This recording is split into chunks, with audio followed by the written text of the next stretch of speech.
girls didn't really play sports. They were in the band, and I had a twin brother who was a baseball player. My uncle was actually a major league pitcher. So my dad was into coaching Little League and coaching my brother to be a baseball player. And I was the bat girl. I was the go catch the fly balls. And then somehow my friend asked me to try out for junior high track, and I ran the 1,200 meters and won. And then I had to tell my parents, I'm quitting the band to be a runner. And that was like, whoa, that's not what we do here. My name is Jennifer Hoffman. I'm from North Central Pennsylvania, a tiny little town on the New York State border called Shingle House, Pennsylvania. Cool. And how long does it take to get here from there? It's about a 7.5 to 8 hour drive, but we flew actually out of Buffalo, New York, and had a 5+ hour delay. So not the best start to Boston Marathon. No, but if I look at what you're wearing with this beautiful jacket and the most shiny Boston Marathon I've seen, I think it was probably worth it. Was it worth it? Yes, it was. Last year here I ran a 3:09. I was hoping to break 3 minutes. 3 hours. No, 3 hours, not 3 minutes. Yeah. 3 hours. Took the hills a little too aggressively. Had a couple snags in training with a hip injury, a shin injury, but I ended at 3:04, so I have to be pretty happy with that. No, that's still super fast. Congratulations. Thank you. I mean, we have these times in our head. They can be a little bit arbitrary, right? At the end of the day, 3:04 is just a super performance like 2:59. Yes. But I know, we have these numbers in our head that we want to get under. Which marathon did you use to qualify for Boston? My last year's Boston, actually. Oh, wow. But also my first marathon was in St. Petersburg, Florida, 3 years ago, and I qualified with a 3:34 for my first Boston, and then I've just dropped time since then. Okay, so. But also, I mean, Boston, for me anyway, it's not the perfect like PB or sub-3 setting course. No, so there are faster courses out there, right? There are. Boston's very tactical. I've watched many videos, read many blogs about the best way to conquer Boston. And I think on a better day I probably could have, but just hit some snags in training, and I don't think my body was quite there where I needed it to be. Yeah, but it's all part of the experience, the different lessons. What would you say you learned from today's race? Anything new? So the half today was the fastest half I've ever run in a marathon. So I think just going into the next phase of training, I need to focus on really pushing it on tired legs. Yep. So I didn't have that extra push going through the Heartbreak Hills that I did last year. Yep. Well, it was also good conditions today. We saw a new record. I did hear that. Yeah, yes. which was very, very fast. And I think everyone just loves this race so much. Of course, there's the idea of qualifying for it, but what for you do you feel makes the Boston Marathon so iconic and special?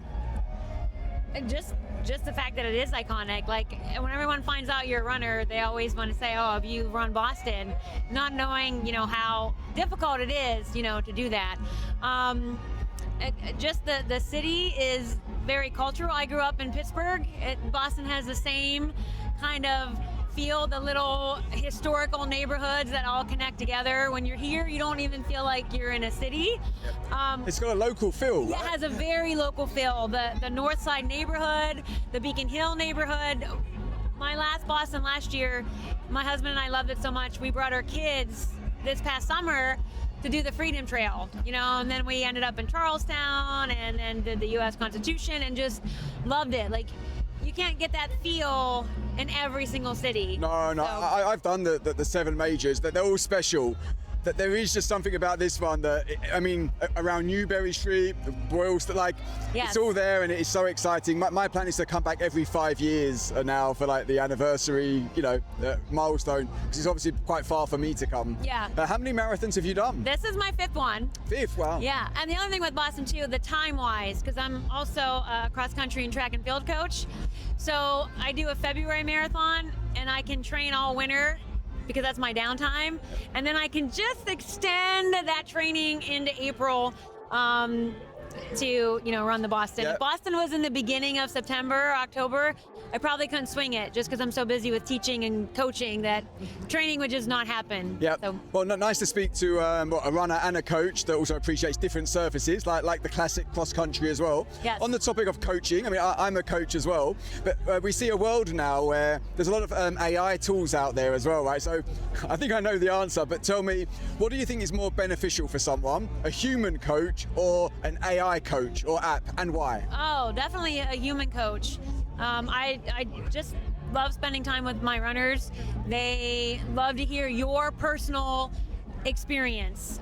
They learn so much from, they'll even ask your advice. Like, did you ever find yourself in, the 2 mile or a cross country race and you wanted to give up?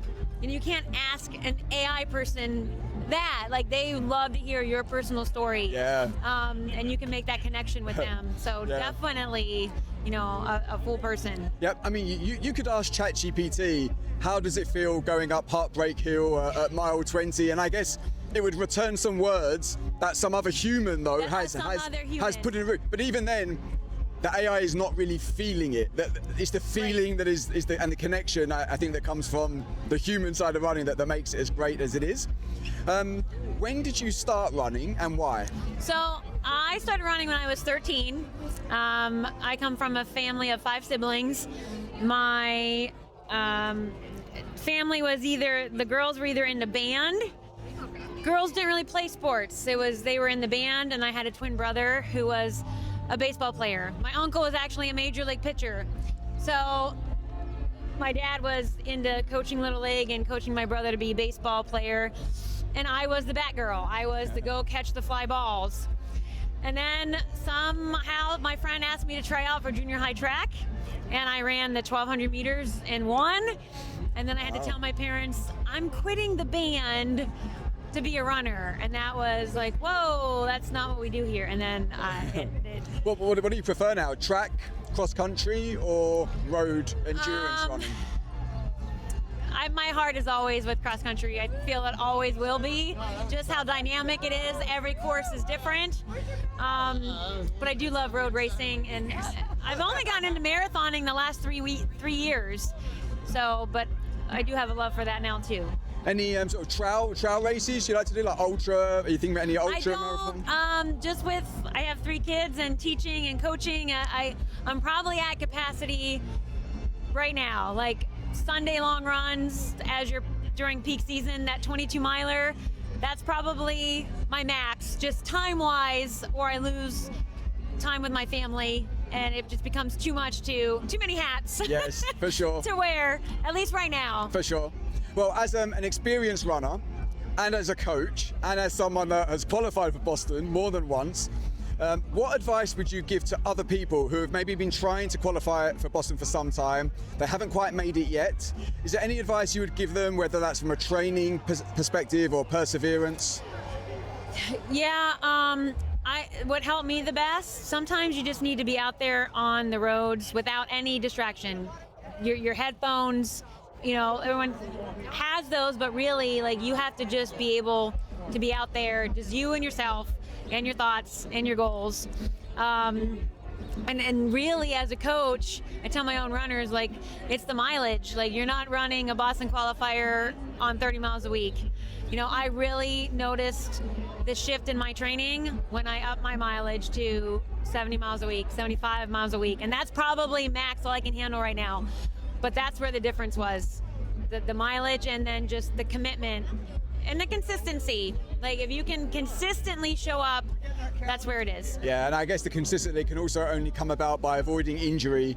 So yes, the volume, but doing so carefully. But I think that's also what's great about running, is that you could take people who are maybe not very sporty, like I'm definitely one of those, but if you put the work in, you can still achieve amazing things in running. The improvements, yes. Cool. Thank you so much for talking to URTV. What do you plan to do now to celebrate? Obviously, you're here at the finish party in the Fan Fest. Usually during training, I do not drink beer. I love beer. I love alcohol, and I really curb away from those things. And I'm enjoying several Sam Adams. Deserved. Yeah, and I'm gonna take a little break, with my runners, track season is really building. My own son and daughter run. Oh, nice. So I'm looking forward to just spending, my extra time with them and gearing up for the end of track season. So. That sounds incredible. Well, thank you for talking to URTV. Oh, you're welcome. Once again, congratulations. Thank It's you. lovely speaking to you. Thank you. Thank you.